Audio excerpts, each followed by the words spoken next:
So once it's connected to your... Yeah, it needs to be connected to mine. Fine. Okay. We can try to figure that out. Okay. Okay. Is it on? Yeah. Okay. Okay.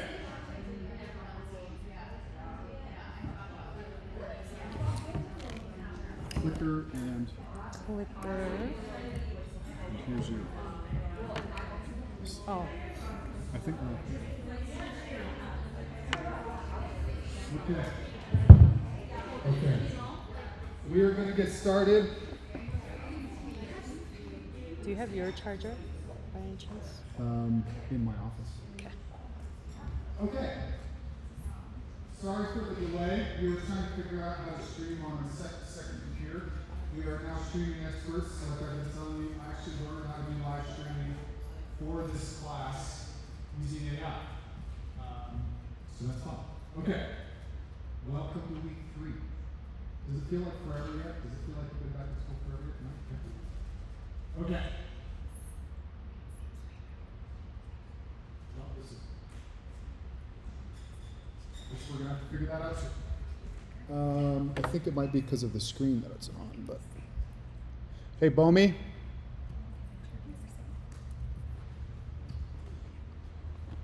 Let's try this.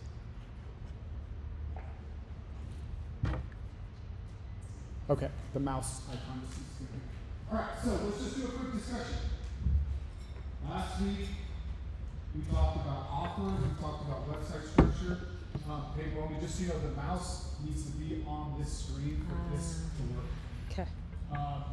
What did you commit to last week? Anybody want to share anything?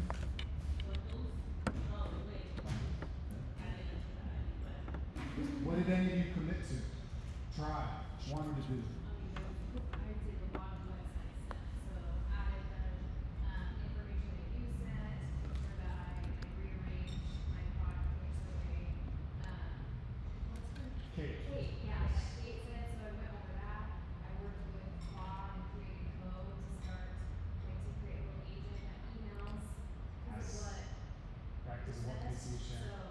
Did you see the tool that I dropped in Slack? I took your other one out. Yeah. We'll figure that out. No, that's fine. Yeah, it's not connected. Anybody else? Anything you committed, tried, did?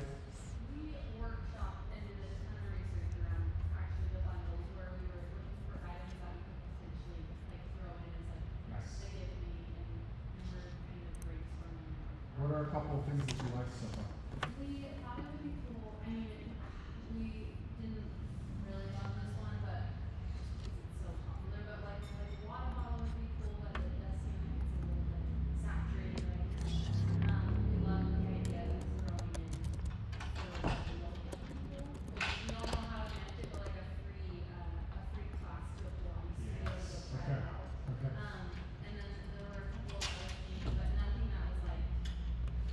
We looked at socks, like body socks.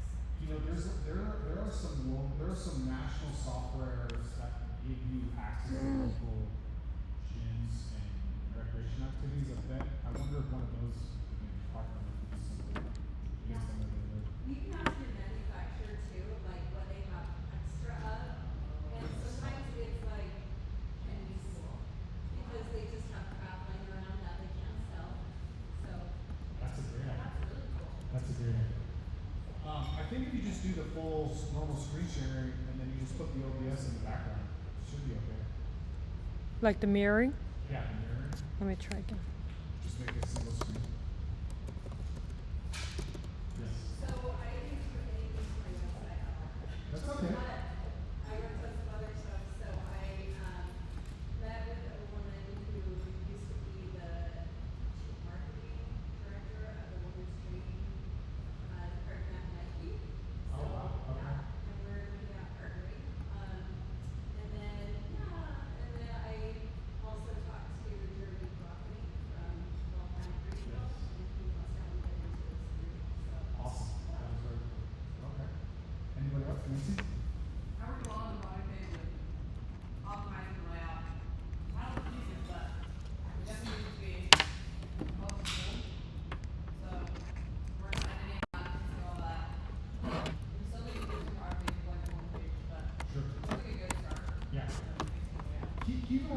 two laws in the rabbit hole making all the website pieces. Like, there are technical things that have to work, right? But don't worry too much about where each little element is or anything like that. It's really easy to get lost over doing that. If you don't have traffic or a lot of traffic, that doesn't matter much. So it's like you want to work on traffic and a good offer. I've seen the weirdest looking websites you've ever seen in your life, and a good offer works. That's just all there is to it. Everything else is optimization. So, okay, cool.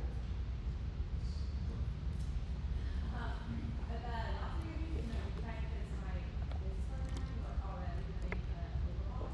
And so we spent a lot of time mostly trying to fit the brand aesthetic, and so it's very broad and resonating with the website and making tweaks. Our website don't really want to try at this time.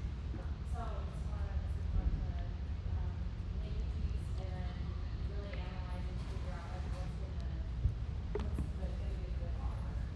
I've seen more and more of the TikToks, by the way. Alright. Yeah, the one about, you know, showing the kids that your mom's showing them. Okay. Anybody else want to share a win, challenge, progress, anything else? I feel like everybody wants that. Maybe. That'd be kind of getting this stuff. Yeah, I mean, I read mostly about bundles, which I think has, I don't know, it's really is it. In apparel, that can be tough, right? It's that.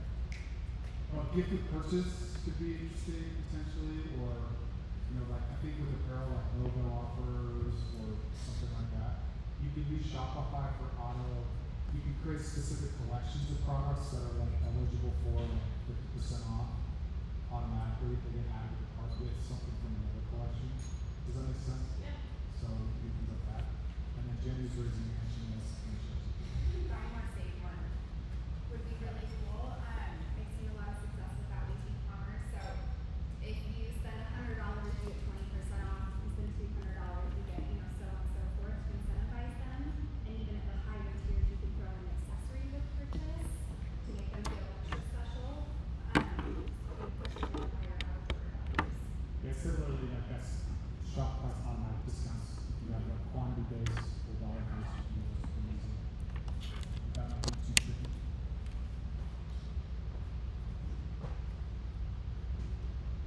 I don't know. I'm still There. accepting the sticky. I did it. Okay. Tonight's focus. I like this one. This is the one. No offense to our speakers who are great. I've said this every week, but the relationships are different. Meaning most of the time. But then also, Kate is in that Slack channel who was on last week. I am obviously.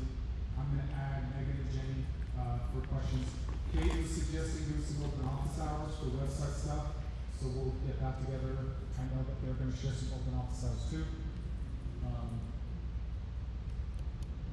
Oh, did you do an advance? I Let me just try it out. did it. Nope. Nope. Okay. Okay. We want to advance it one more time and then I'll try.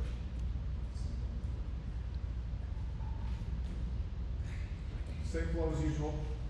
We'll keep going. Wait. What? Oh, we said the slides. Okay. Oh. We're gonna bring them up. Here, this one. Okay. So real quick too, as just a comment or question. So just to recap the schedule. Next week we've got Levi Lindsay coming in to talk about content creation for social. He makes tons of funny videos. That's been his job for years. Good Army, Neighbor, Physic, and now he's at SC doing that. He does it for himself, his own Beach House brand as well. And then I'm gonna do some AI stuff because that was a request from last week. Literally gonna just pull up my computer and screen share and walk through like Claude Cowork and some options like with what Laura's talking about, what Macy talked about. And you can literally build agents for anything you want on the spot. And then the week after that, we're doing TikTok Shop and influencer outreach. And the week after that is retail with Jeff Durham. And I have gotten a feedback or Carlin Call is interested in coming, and I'm working potentially. It might not be a Wednesday night, it might be a different time, but we'll do it far enough out in advance so people can try to save it. So, okay, without any further ado, Megan, come on up. Should I? Should I get? Oh, That mic. here then. Then should I put there? I feel like mine's super quiet. That one needs the to be mic on. needs to be turned on.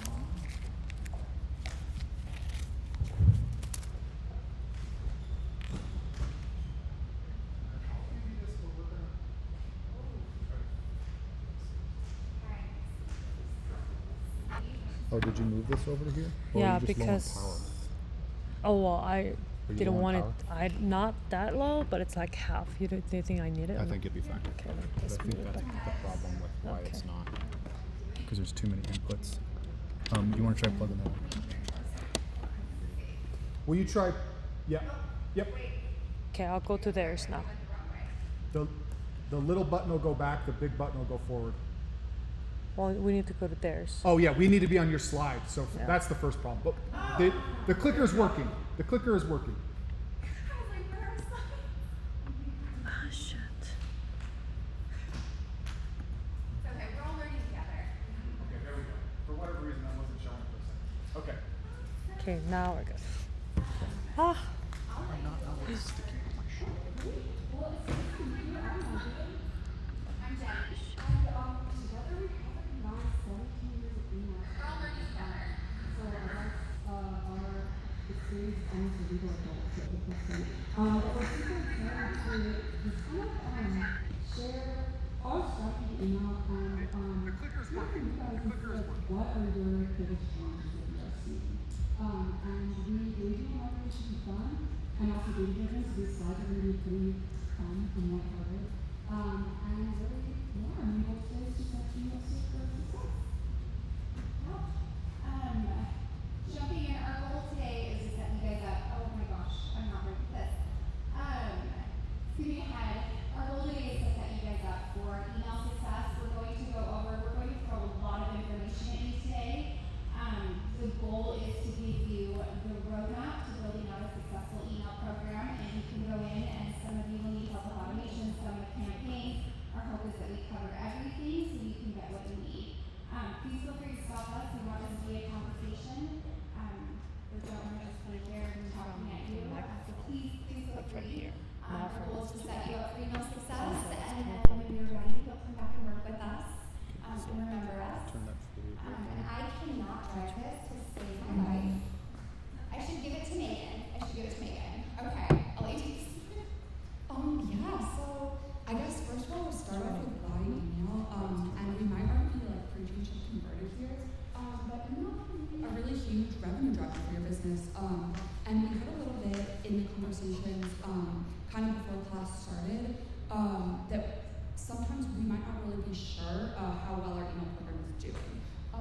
So a good goal to work towards is like 25 to 35% of your overall business revenue should be coming from your email program. And if you are there, that's great. You're in a great spot. If you're not, that's why we're here today. So hopefully we can get you there. And some benefits of the channel are really just that you own your list. It's not subject to any platform changes like some that we've seen with like Meta and TikTok lately. And also you have the ability to communicate directly to your audience with longer form content. So you can really communicate like more key brain information than you can fit into like one ad on Instagram or anything. Yeah, email is the one consistent conversation that you have with your customers, and it's the one conversation that you completely own. Showing back, so today, like I said, we are going to start from the top and work our way down. Email touches every single piece of the funnel, and our goal is to build a solid baseline with you that you can scale against and optimize around. The first things first is getting to the inbox deliverability, and I know that this is a topic that a lot of small businesses don't understand. Well, honestly, a lot of businesses don't understand, but everybody thinks that email is just direct. That is not reality. There are multiple different points between the send of an email, and I won't go into the technical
opportunity, but it's also impacting your sender reputation. So there's conversion implications, but also inbox placement implications.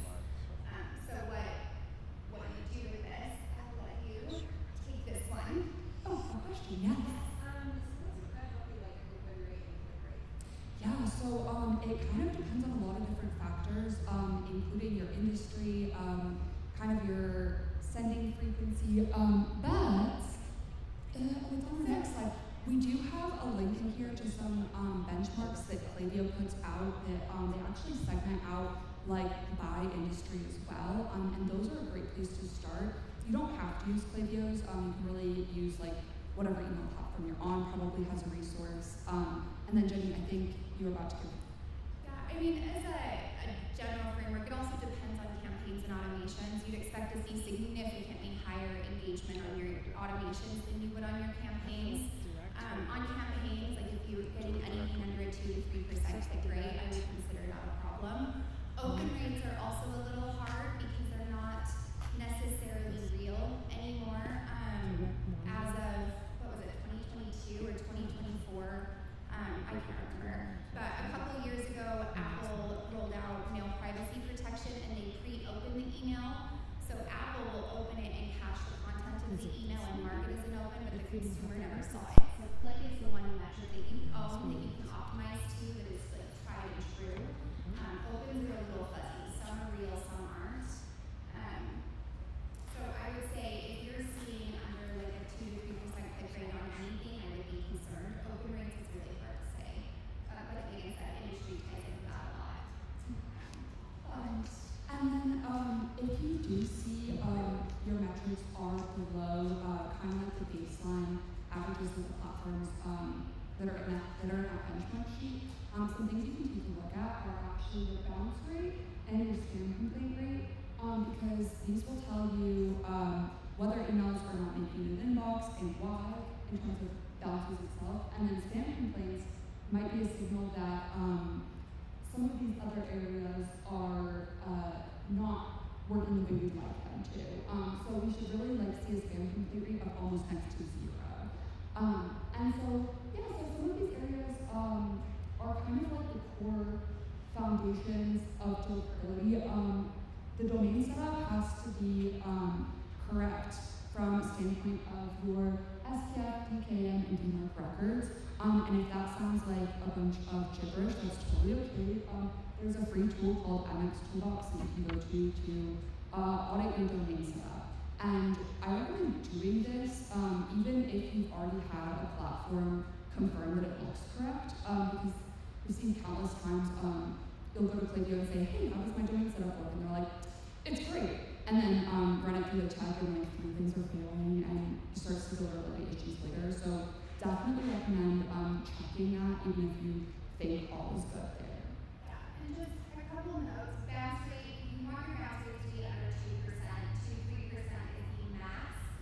Spam complaint rate, like Megan said, you want it to be under 1%, ideally 0.5%, to protect your sender reputation. And then on the domain setup, this will be slightly sent out. This link, you just go in and put your domain in, and it will tell you whether you're set up correctly or not. We're also offering free working sessions that you can book with us. So if you do have an issue, you can jump in and help you troubleshoot it. Shoving the lawn, yeah, as we've already covered those, so we'll jump forward. So before, yes. The domain of your website? Yes. Well, the domain that you're sending from. So if you're sending from your website domain, like, hello at lifecyclelab.com, you would check lifecyclelab.com. So before we jump into content around email, one thing that I see with small businesses, and I say this with so much love, I say this with tough love because I want you to succeed. Your emails are way too long. You're saying way too much and you're doing too much. You're spending too much of your effort and you're not getting enough back from that. The average goldfish, how long do you think your attention span is? Yeah, the average human, we're at 8 seconds as of 2026. So by the time someone opens your email, you have 1 to 2 seconds to capture their attention before they click out, and they will actually be in your email for 7 to 8 seconds max. So you want to make sure in that 7 to 8 seconds you are getting them to click, you are getting them to take action.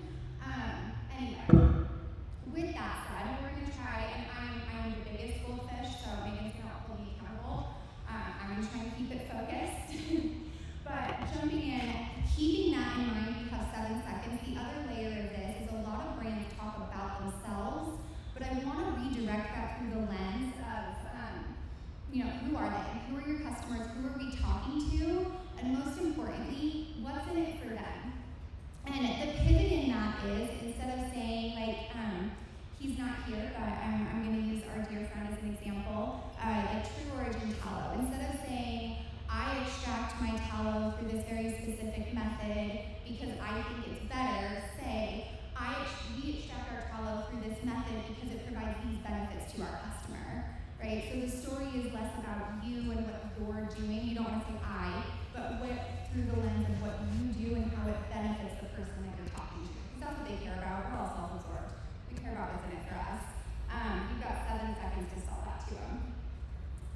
In terms of using that 7 seconds effectively, design is a piece that I think a lot of people get really hung up on. The pyramid method is great for email. You can layer in, you can use images and headlines. These are a couple examples of how you can do it to pull their eye down to the CTA. Use that content hierarchy so when they open it, they see the action and they take the action. They know what they're getting and they know where to go, so we can get them to move quickly.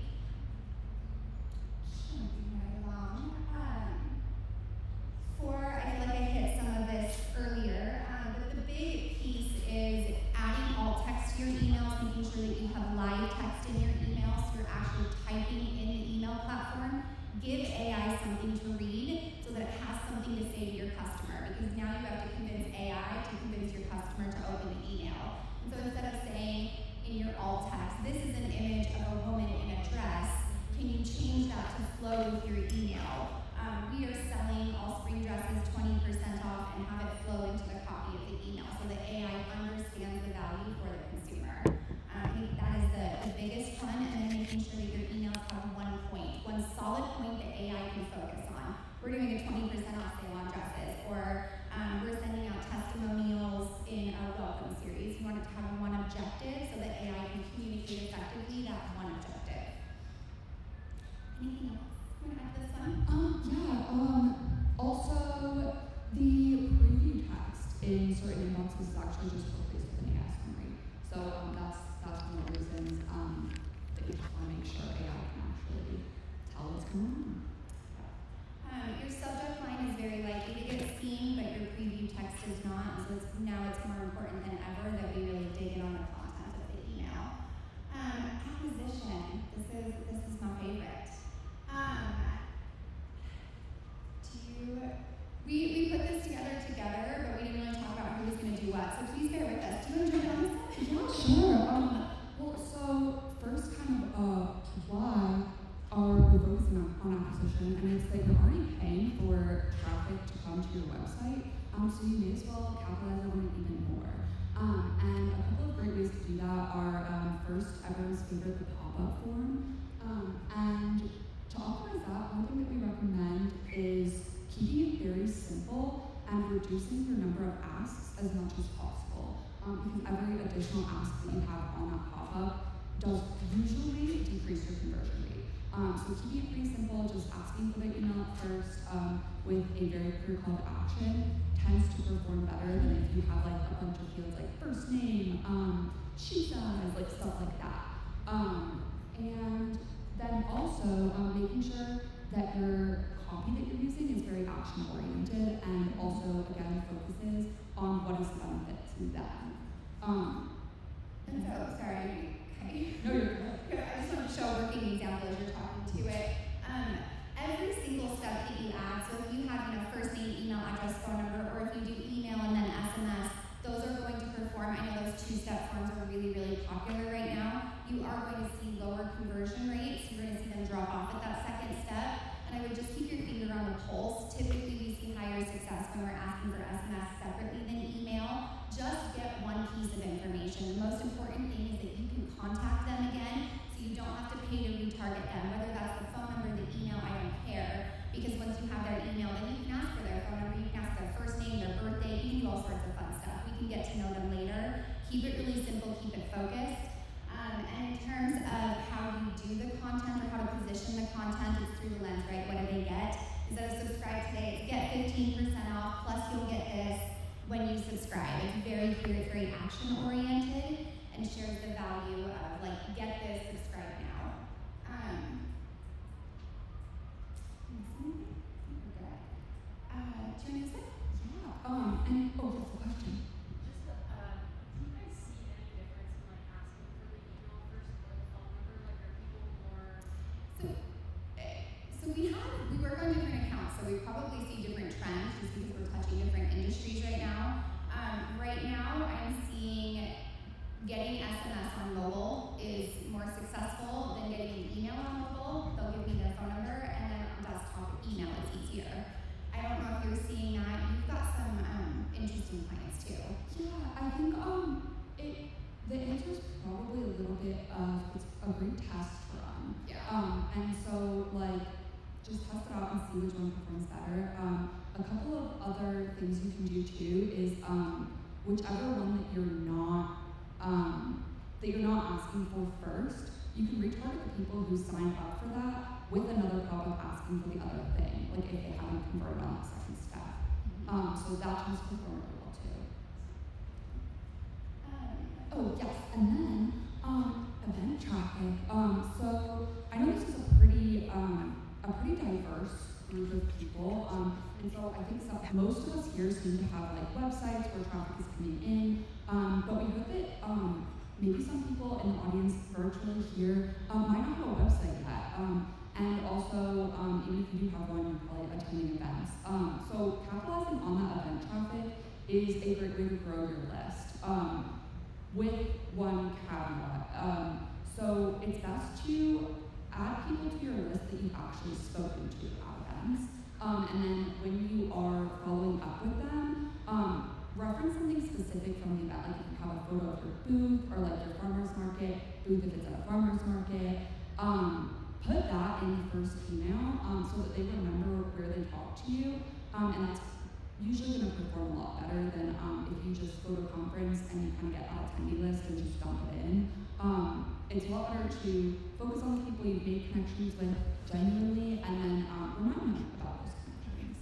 Yes. So we don't have a. Oh, that's okay. So I've been doing events at like convention centers. Yeah. And sometimes or like schools, and sometimes they can't use the internet.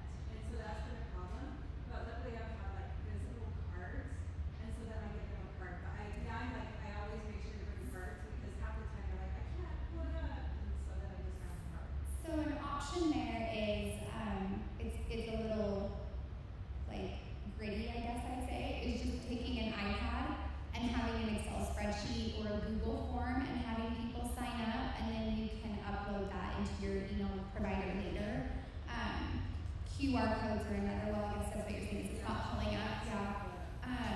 Handwritten is terrible, I do not recommend that, I've done that, don't do that, but some type of device that they can type into is another option. What if you got like a giveaway online?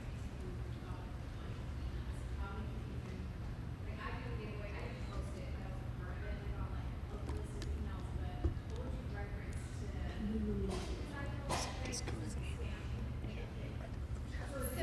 a scam.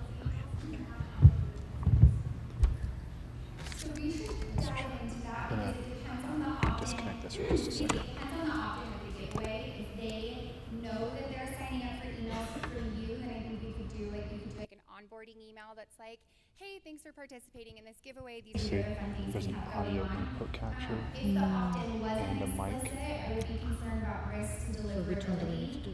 We need to remove this one. Maybe some retargeting or lookalike audience. Like there may be some other opportunities. I would also run it through a list cleaning tool. They charge like a penny an email. They go through and they do a soft send to make sure it's a valid email before you send out to it, and can pull all of the bad ones off if there's a spam trap or anything bad. Also, what was the giveaway? Like, is it something that goes really well with your product, or was it like a little not related? Oh. Okay, that's awesome. Okay. Okay. Yeah. So we can dive into that. I would just want to make sure that those emails are really healthy before you risk your domain. There's always a way to monetize a list. Let's be real. There's always a way to do it, but email may not be the best for that one. We will send these out after just our checklist. I feel like we've hit on all of these. Jumping to subject lines, I think the only piece we haven't really hit on is front load your offer. So don't say shop this week for 50% off. On mobile, they're not seeing it. They're seeing shop this week. They don't see the offer. What are they getting? 50% off this week only. Free shipping this week only. New item drops. Front load your value. Front load what they're getting, because that's the first thing that they're going to see. And then this is an old screenshot. I should have updated it because the preview text is no longer there. It's replaced by AI summaries. And then use emojis strategically. A lot of spammers will overload, like phishing scams, they overload with emojis. And so use them strategically. Make sure they align with your brand. Don't just use the alarm one to get attention.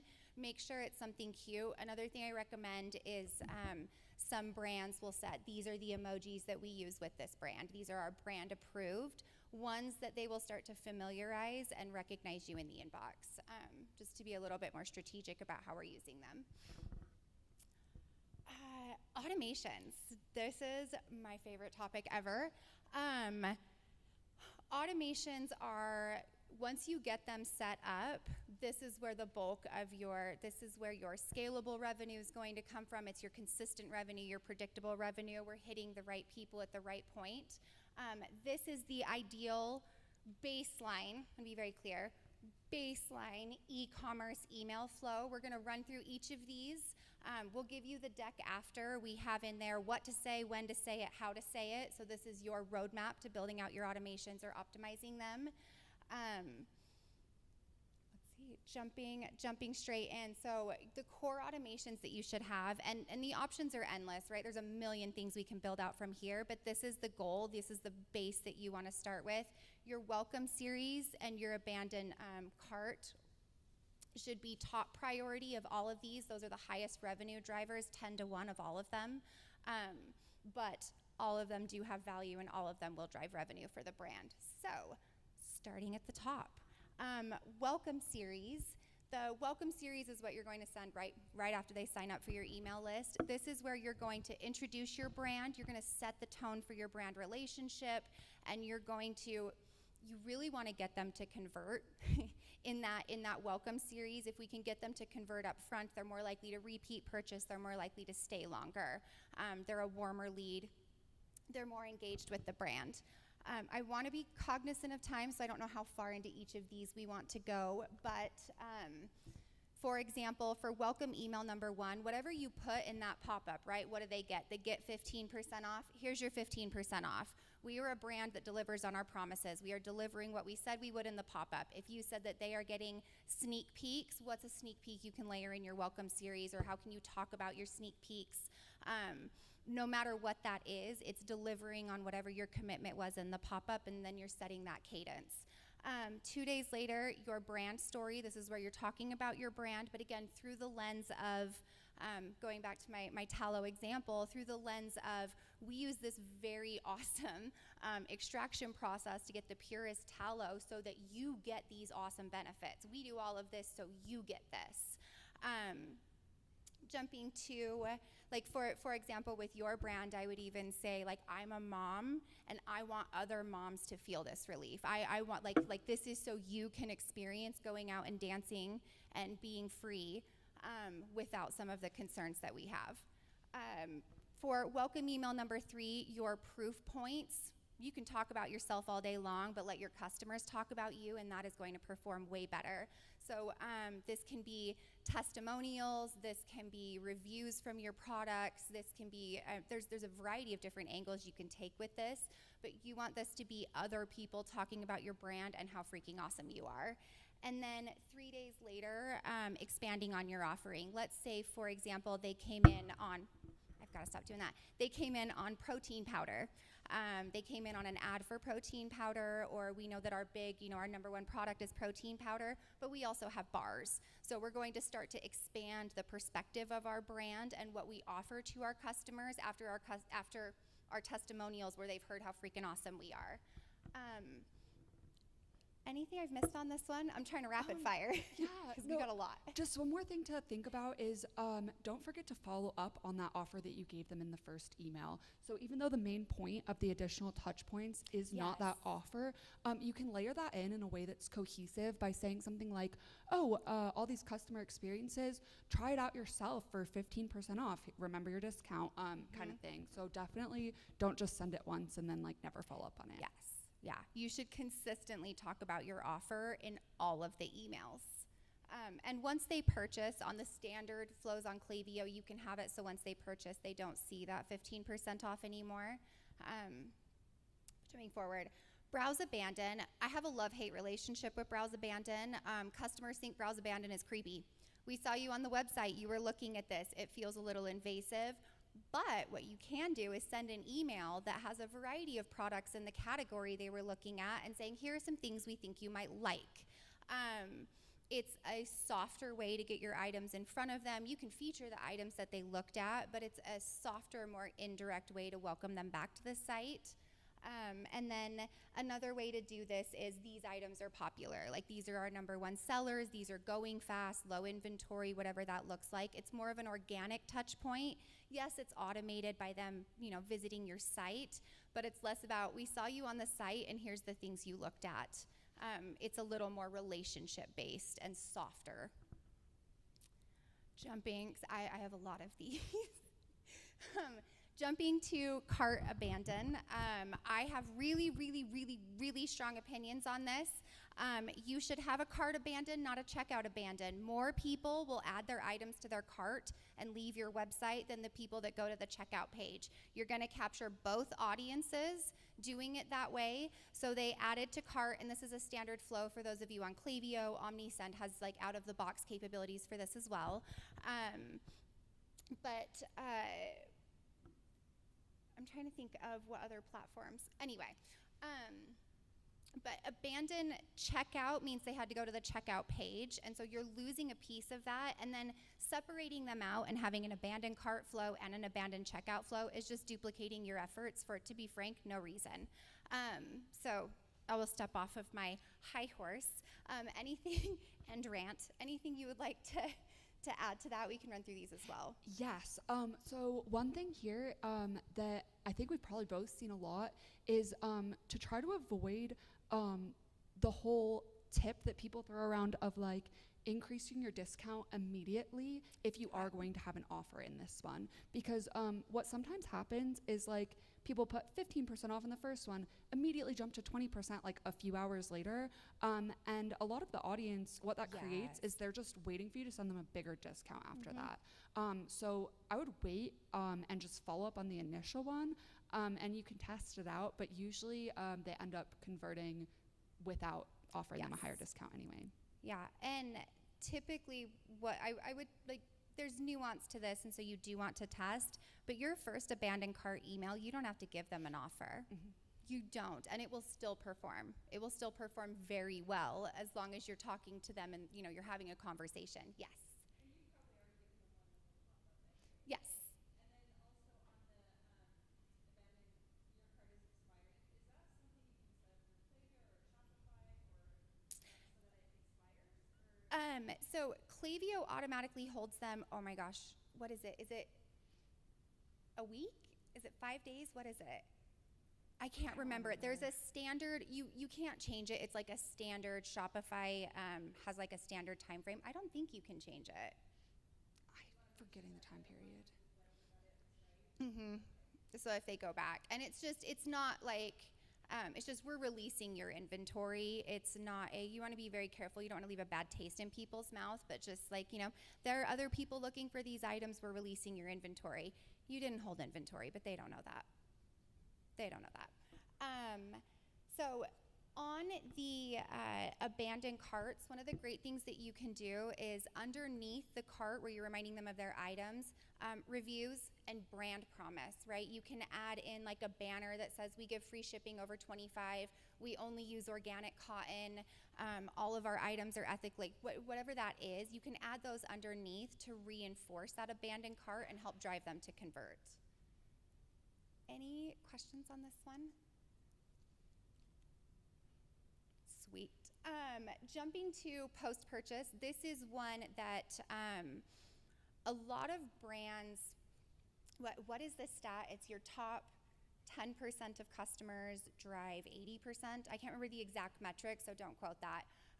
But your top customers, your purchasers, getting them to repurchase and turning them into advocates is a very easy way to get scalable revenue, right? You've already acquired them, let's maximize that lifetime value.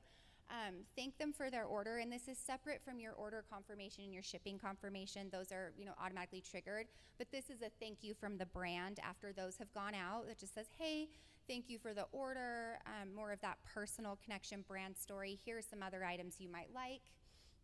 And then when you ask for a review, always do it, always, you want to test. There are no absolutes in anything. But 90% of the time, it works best when you say, help others who are looking for this item. Help other moms, help other people looking for these specific items, leave a review. And then cross-sell, right? Cross-sell, upsell. And I also want to add, we're going to send these to you guys so you'll have this to run from. Sorry, I just completely lost my train of thought. Jumping, do you want to do re-engagement? I've just been rambling. Yeah, that sounds good.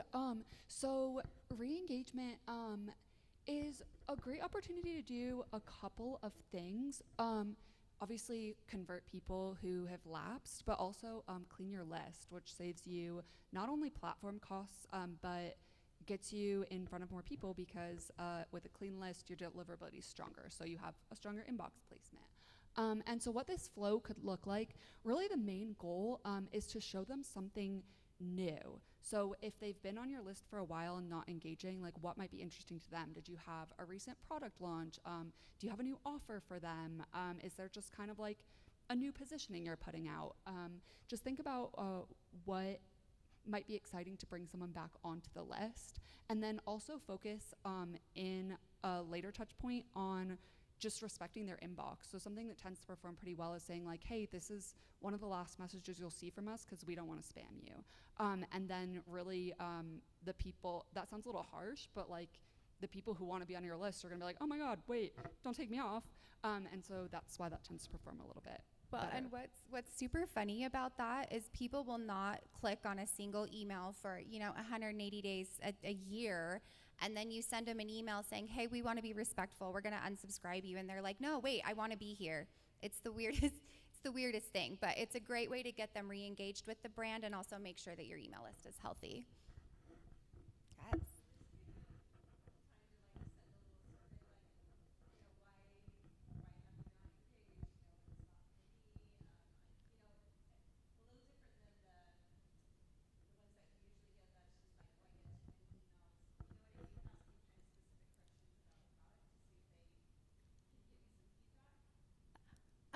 I think so at this, I guess my question would be, is getting feedback from the people who are not interested more valuable than getting feedback from the people who are? Right, your brand advocates, the people who already love you, the people like your top purchasers, surveying them and saying like, do you have any pain points and what are your favorite things about the brand, and really honing in on the conversation with them, I think would have a higher ROI at this stage of the business. Not that that's not like a great idea, but my objective here today is to focus you guys on like the highest ROI for you. I don't think that's something that I would hit when you have 100,000 people on your list and you've got all your automations fully fleshed out, just because I think those people have already shown that you're not interested, and so if they're not purchasing, could we actually take those and use them as like what's it called, a suppression or an anti-lookalike audience on your paid ads and save you money that way? I think that might be a more like from an ROI standpoint, you might get more out of that rather than negative feedback from people who weren't intending to purchase anyway. I don't know. And feel free to disagree with me. I don't have all the answers.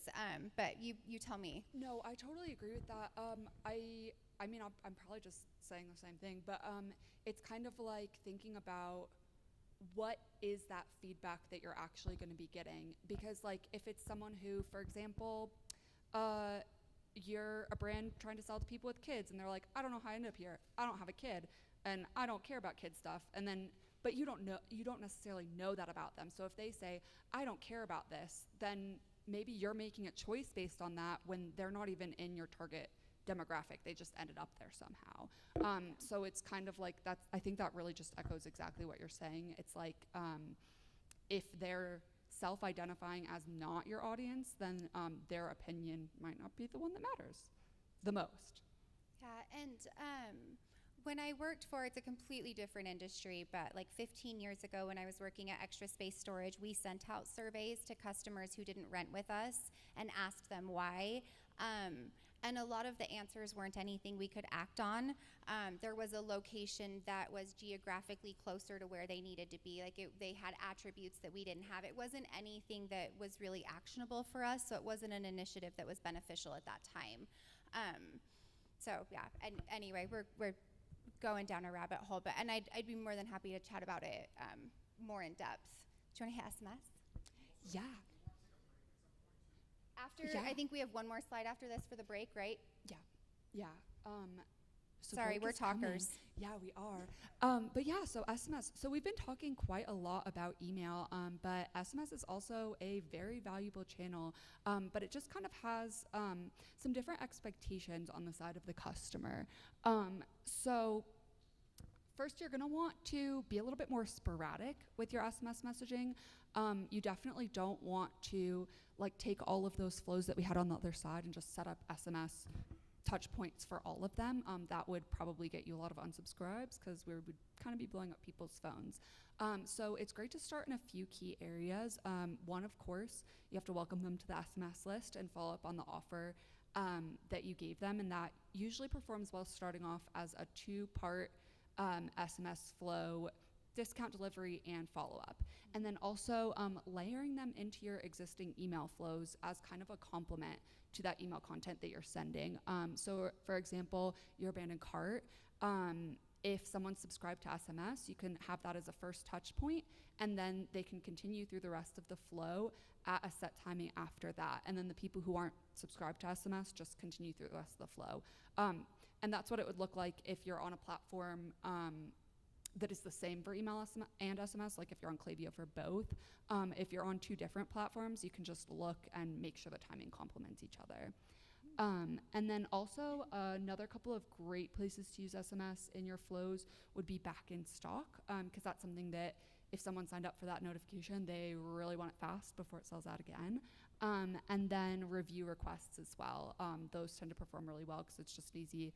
Click on a link to leave a review. And I think I just want to like double hit on that point because I didn't even think about that. That's such a good point to make. A lot of brands will be like, okay, we're going to send welcome email number 2 at this day, this time, and we're going to send the SMS at the same time. We've all got it where you see the text come in and the email come in at the same time. They're getting the notification on the same device. They don't need 2. Spread them out.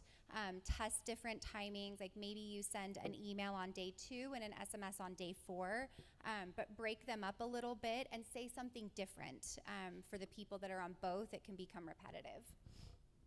Next one. Yeah, sweet. Yeah, and this is the homework. So yeah, we will give these to you guys after to get closer to the break. Yes, and then we also have, as we've been asking questions as we go, but also, and we don't have to do this now. Oh, mine didn't paste over. That's okay. We'll fix this. But so we're both offering, just before we jump to break, like we're both offering office hours, so we can jump on and meet with you guys, jump in one-on-one if you have any questions. I've got a few 30-minute sessions set up for this week, and then Megan's got some. I don't know why it didn't. Why isn't it there? It was there on my laptop this morning. I know. It was there when we looked earlier. Yeah.